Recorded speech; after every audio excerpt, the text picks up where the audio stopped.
बहुत समय पहले की बात है। एक घने जंगल में कई तरह के जानवर रहते थे। ये सभी जानवर अपने अपने तरीके से जीते थे और आपस में मिलजुल कर रहते थे। इस जंगल में चार सबसे अच्छे दोस्त थे। मोरू नाम का एक चतुर खरगोश, नीरू नाम का एक सीधा साधा कछुआ, चीरी नाम की तेज दिमाग वाली चिड़िया और बलवानु नाम का एक ताकतवर भालू। इन चारों की दोस्ती ऐसी थी कि जंगल के सभी जानवर उनकी मिसाल दिया करते थे। एक दिन जंगल में एक नया शेर आया। वह शेर बहुत ही क्रूर और चालाक था।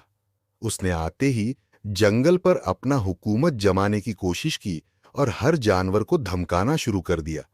एक दिन उसने घोषणा की, मैं इस जंगल का राजा हूं और तुम सभी को हर हफ्ते एक जानवर मेरे भोजन के लिए भेजना होगा। जंगल के सभी जानवर भयभीत हो गए और अपनी जान बचाने के लिए शेर की बात मानने लगे। कुछ हफ्ते इसी तरह बीत गए और अब बारी आई मोरू की। मोरू ने अपने दोस्तों के साथ मिलकर एक योजना बनाई। अगले दिन वह जंगल के एक सूने इलाके में एक बड़े गड्ढे की तलाश में गया। फिर मोरू, नीरू, चीरी और बलवानु ने मिलकर उस गड्ढे के चारों ओर सूखी पत्तियां और टहनियां डाल दी ताकि गड्ढा छिप जाए और शेर उसमें गिर जाए। अब योजना का सबसे अहम हिस्सा शुरू हुआ।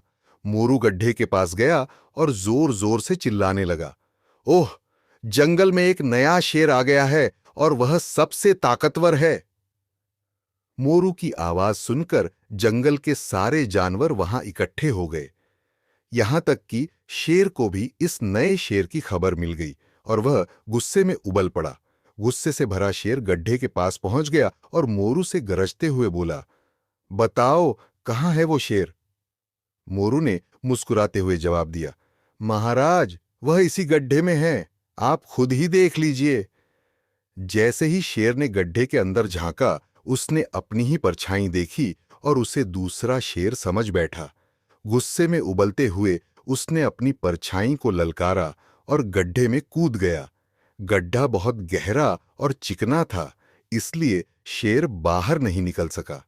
उसने बाहर निकलने की बहुत कोशिश की, लेकिन गड्ढे से बाहर आना असंभव था। धीरे धीरे शेर की ताकत जवाब देने लगी और वह हार मान गया। उस दिन के बाद से जंगल में शांति लौट आई। सभी जानवर अपने अपने तरीके से खुश रहने लगे और मोरू के बुद्धि और साहस की सबने सराहना की। जंगल में फिर से आनंद और शांति का माहौल बन गया।